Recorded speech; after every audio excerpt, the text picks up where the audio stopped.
Right now, as you listen to this, the smartphone or computer you're using relies on uh, a global invisible web of numbers. Oh, absolutely. It's everywhere. Right. I mean, the GPS satellites orbiting over your head are synchronizing their internal clocks to incredibly precise fractions of a second. Down to the nanosecond, yeah. Yeah. And the microchips inside your device were manufactured using lasers calibrated to the nanometer.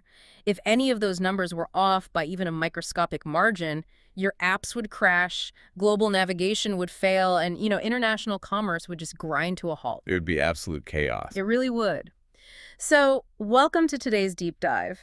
We are exploring the fundamental principles of physics, how human beings have figured out a way to physically capture the rules of reality, and why those measurements act as the hidden scaffolding of modern society. It is a fascinating topic. It is, and I want to start by throwing a quote at you from the 19th century physicist Lord Kelvin.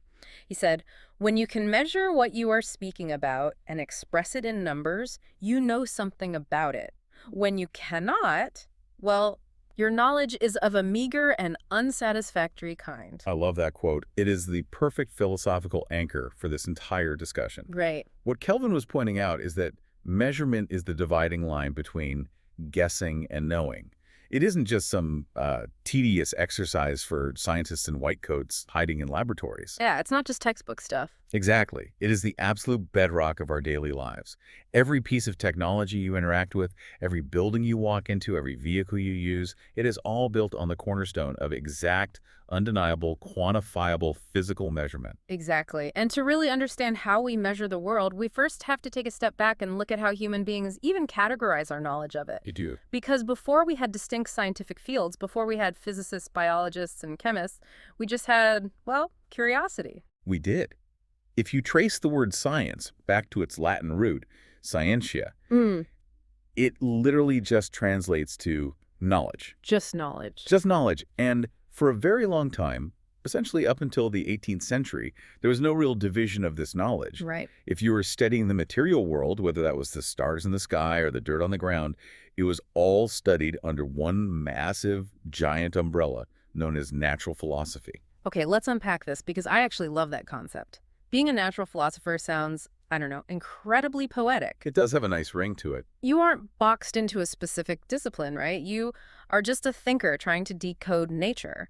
But eventually, the sheer volume of human discovery broke that system, didn't it? Precisely. We just learned too much to keep it all in one filing cabinet. Yeah, the cognitive load simply became too vast for any single mind or, any single academic subject to contain. Mm. So natural philosophy inevitably split into two mainstreams. You had the biological sciences, which focused entirely on the study of living things, and the physical sciences, which were concerned with the study of non-living things. And then, as the Industrial Revolution kicked into gear and we moved into the 19th century, those physical sciences fractured even further into 5 distinct disciplines, right? That's right. You had chemistry, astronomy, geology, meteorology, and of course the one we are focusing on today, physics. Yes, and physics is really the most fundamental of all of them Why is that? because it strips away all the specific applications and focuses strictly on matter, energy, and the interactions between the two. I see. If we connect this to the bigger picture, the laws and principles of physics are what allow us to understand the raw mechanics of nature itself. The underlying source code, basically. Exactly. And when we take those raw scientific principles and apply them to solve human problems or create tools, that is what we call technology. The connection between science, technology, and society is completely inseparable. Makes sense. A car is fundamentally just applied mechanics. Yep. A refrigerator, that is just applied thermodynamics. Oh, wow. I love thinking about it like that. I look at the smartphone as the ultimate pocket-sized trophy of physics. It really is. I mean, it's smaller than the palm of your hand, yet inside this tiny piece of glass and rare earth metals, you have applied electromagnetism for radio transmission, quantum mechanics driving the microprocessors, and optics for the camera. It's a monument to our understanding of matter and energy. It is. But, and I have to push back a little here, isn't there a massive dark side to all this rapid progress? We tend to view technological advancement as a purely positive trajectory, but it's really a double-edged sword, right? Oh, it absolutely is. And this raises an important question about the nature of science itself. The exact same scientific inventions and understandings of physics that gave us global communication networks and life-saving medical imaging have also led to severe environmental pollution. Right. They've given us weapons of mass destruction capable of wiping out cities in an instant. Physics does not possess a moral compass. It's just the rules. Exactly. The rules of the universe just exist. It's human society that decides how to apply those rules, which dictates whether the outcome is a satellite or a warhead. Which makes it critically important that we have an incredibly precise, universal way to govern and communicate this knowledge. Right. If physics gives us the power to split the atom or navigate a rover to Mars, we need a standardized language to share that data across borders. If a French physicist and an American engineer are trying to build the same aerospace component, they can't have mismatched blueprints. For a long time, international science was somewhat chaotic because of that exact issue. I can imagine. To solve it, we had to agree on what a physical quantity actually is. Yeah. Any measurable aspect of reality is a physical quantity, whether that's length, mass, time, or temperature. Okay. But to communicate it effectively, it has to have two specific characteristics: a numerical magnitude and a standardized unit. Right, because units act as a currency of reality. If an architect tells you a support beam needs to be 10, that is meaningless. Yeah. 10 what? Centimeters? Meters? Miles. The magnitude needs the unit to lock it into reality. But who actually gets to decide what a meter or a kilogram is for the entire planet? Well, that standardization was a triumph of international diplomacy. As global science and technology exploded post-World War II, the need for a unified, commonly acceptable system of units became absolutely critical. So what do they do? So in 1960, the 11th General Conference on Weights and Measures convened in Paris. And at this conference, scientists from around the world formally adopted a worldwide system called the International System of Units, or SI units. And out of that conference came what they call the base quantities. Right. They established exactly 7 foundation stones to measure the entire physical world. Length measured in meters, mass in kilograms, time in seconds, electric current in amperes, temperature in Kelvin, intensity of light in candelas, and the amount of a substance in moles. Those are the 7, yes. But wait, I have to challenge this framing. Yeah, when I look at that list of 7, I'm thinking about the vast complexity of the universe. Wait, so are you telling me that incredibly complex concepts like force, power, or density aren't fundamental? They are just mashups of simple things like length, mass, and time? Yes. What's fascinating here is that mathematically, that is exactly how it works. Those 7 base units form the entire alphabet of physical reality. That is wild. Everything else, every complex measurement you can possibly think of, is what we call a derived quantity. Derived units are literally just base units multiplied or divided by one another. It is an incredibly elegant way to render the complexity of the universe. So it's essentially a remix. Give me an example of how you derive something complex from just those base units. Sure. Let's take volume. Okay. Volume might feel like a fundamental property of an object, but mathematically it isn't a base quantity. Sure. It is simply the base unit of length, the meter measured 3 times across different spatial dimensions. Like length, width, and height. Exactly. So the derived unit is the cubic meter. Or take speed. Speed isn't a fundamental property either. Really? Right, it's simply a relationship between how much length you cover over a specific amount of time. So meters divided by seconds gives you meters per second. So even something as forceful as, well, force measured in newtons isn't fundamentally unique. It's just a mathematical mashup of mass, length, and time. Exactly. You are just rearranging the same 7 building blocks. The entire physical universe, mathematically speaking, is built out of just 7 pixels. Mind-blowing.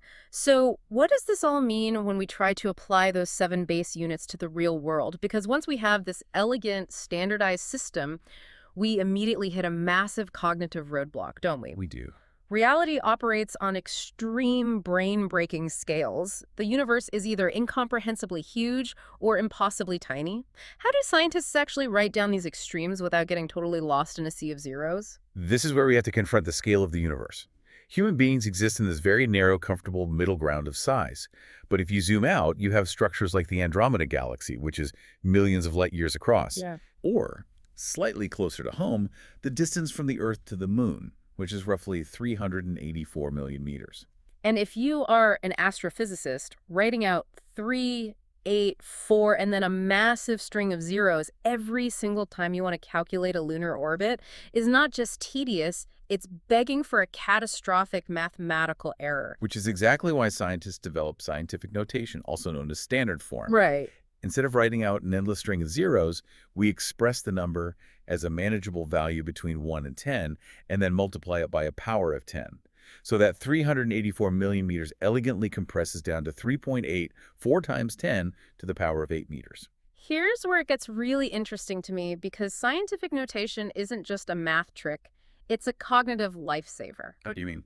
Well, I like to picture a number with a dozen zeros as this massive, tangled parachute trailing behind you. Okay, I like that visual. Yeah, and scientific notation is the act of folding that massive parachute down into a neat, tiny, highly compressed backpack, which is your power of 10. You still have all the mathematical weight of the parachute, but it's packed away so you can seamlessly carry it through complex equations without tripping over it. That is a brilliant visualization. Yeah. And to make communicating those packed away numbers even more seamless, we use prefixes. Ah, like kilo and mega. Exactly. These are specific words or letters added before the SI units that act as universally understood multipliers. So instead of saying times 10 to the power of 3, we just attach the prefix kilo. Got it. Times 10 to the power of 6 is mega, then giga. And for the microscopic world, we go the other way. Milli for 10 to the negative 3, then micro and nano. And the microscopic scale is just as staggering as the cosmic scale. You go from something as mundane as a simple grain of table salt, which is 10 to the negative 4 grams, down past typical protein molecules, all the way into the quantum realm of a single uranium atom. What's fascinating here is how these prefixes allow a single unified language to govern the entirety of existence. You can have an aerospace engineer discussing the orbit of the Hubble Space Telescope using megameters, and in the next lab over, a geneticist discussing the structure of a virus using nanometers. Wow. They are speaking the exact same mathematical language, Yeah. anchored by the same 1960 Paris conference, just shifted up or down the scale of reality using prefixes. But there's a catch, right? There is, however, one strict rule to keep this system clean. We never use double prefixes. Right, so you wouldn't ever say something like a millikilogram, because kilogram already has the prefix kilo hardwired into the base word gram. Exactly. Stacking prefixes would completely defeat the purpose of having a clean, standardized system. Precisely. It would introduce exactly the kind of linguistic chaos the SI system was designed to eliminate. Okay, so knowing the theoretical scale of the universe and having a pristine mathematical language to write it all down is great in a textbook. But how do human beings actually capture these numbers in the physical world? That is the real challenge. Because at the end of the day, we need physical tools to take these measurements, and the tools we build fundamentally dictate the limits of what we can know. This is where we transition from the pure theory of measurement into the gritty, mechanical art of precision. Measuring instruments have evolved alongside our need for absolute certainty. They've come a long way. If you go back to 1300 AD, time devices like sundials and water clocks were incredibly crude. But let's look at length because it perfectly illustrates the human struggle for precision. The most fundamental tool in any physics lab is the simple meter rule. And we all know the limit of a standard ruler. It bottoms out at 1 millimeter.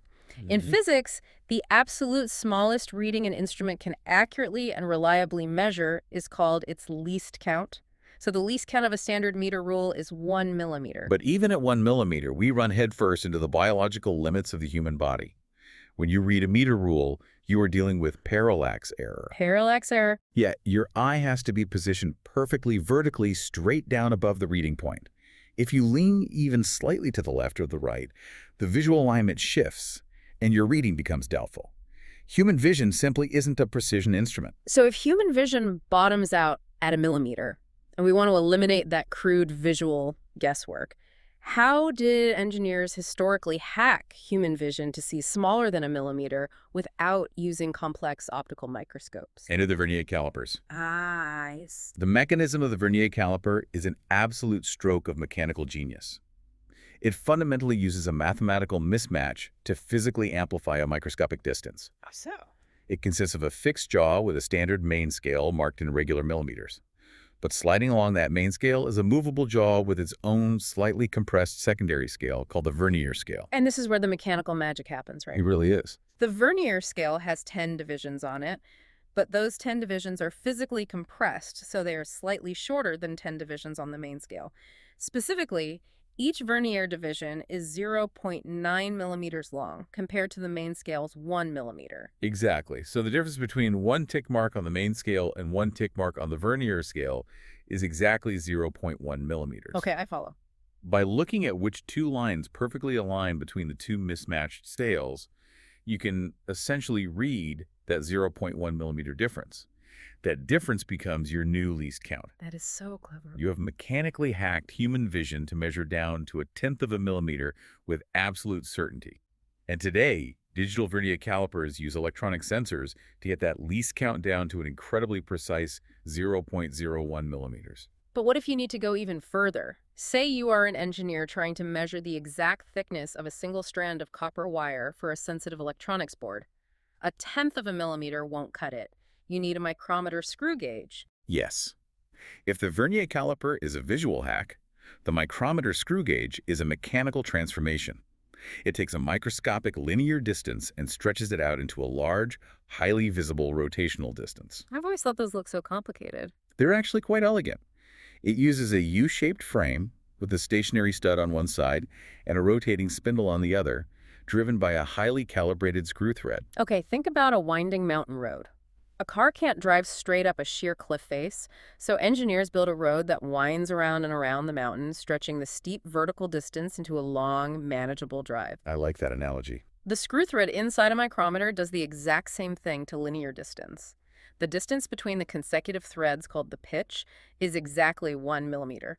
So when you rotate the outer thimble one full 360-degree turn, the spindle moves forward exactly 1 millimeter. Now, you take the edge of that rotating thimble and divide it into 100 equal tick marks.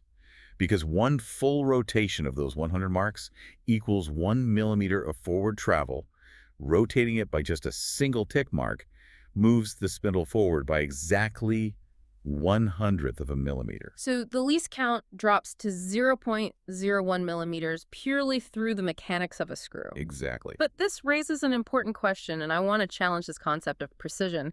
We talk a lot about zero error and zero correction when using these highly advanced tools. We do, yes. If I buy a highly calibrated professional piece of scientific equipment like a vernier caliper or a screw gauge, and I close the jaws completely and the dial doesn't read zero, why shouldn't I just throw it away? Shouldn't a professional scientific tool just start at zero inherently? Is the tool just broken? That is a highly intuitive assumption, but it ignores the physical reality of the universe. Oh, really? Yeah, the tool isn't broken. It is simply existing in a world governed by thermodynamics and friction. Metal expands and contracts based on the ambient temperature of the room. Microscopic layers of metal wear away from the threads over time through repeated friction. Springs lose fractional amounts of tension. So the physical world is not mathematically perfect. Exactly. A zero error simply means that when the instrument is fully closed, the mechanical zero mark doesn't perfectly align with the index baseline. So if you close a screw gauge completely and the zero on the rotational scale stops before it reaches the index line, you have a positive zero error. If you twist it completely closed and it rotates slightly past the line, you have a negative zero error. That's it. So before you measure your delicate copper wire, you close the empty gauge to establish its current baseline. Let's say it reads positive 0.24 millimeters when fully closed. Okay. That is your zero error.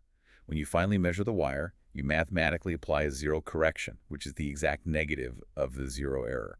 You subtract that 0.24 millimeters from your final reading. Ah, I see. Zero correction isn't about ignoring a broken tool.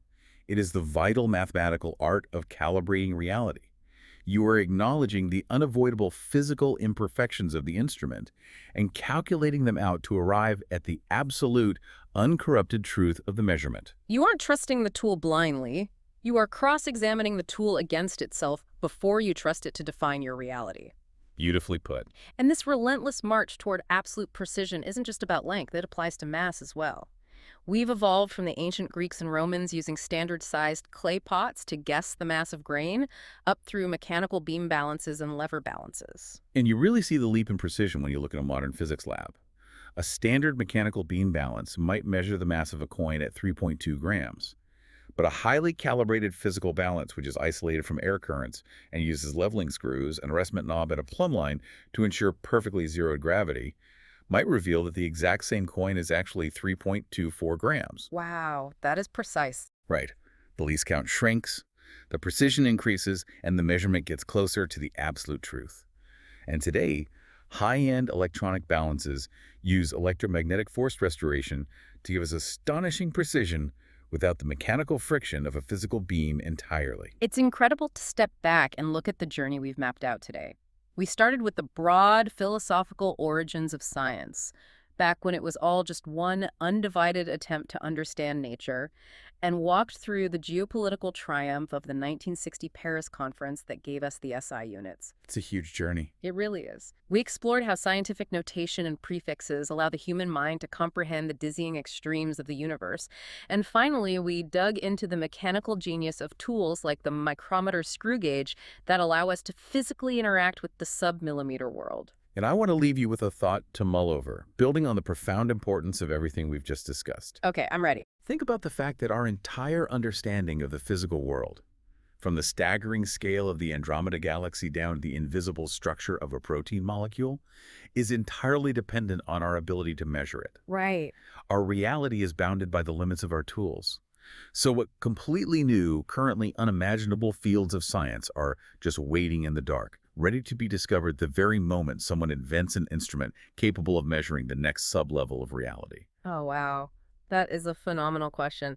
It means our reality is literally defined by the limits of our rulers. Exactly. Well, thank you so much for joining us on this deep dive. As Lord Kelvin reminded us at the very beginning, when you can express what you are speaking about in numbers, you replace a meager, unsatisfactory understanding of the world with true, actionable knowledge.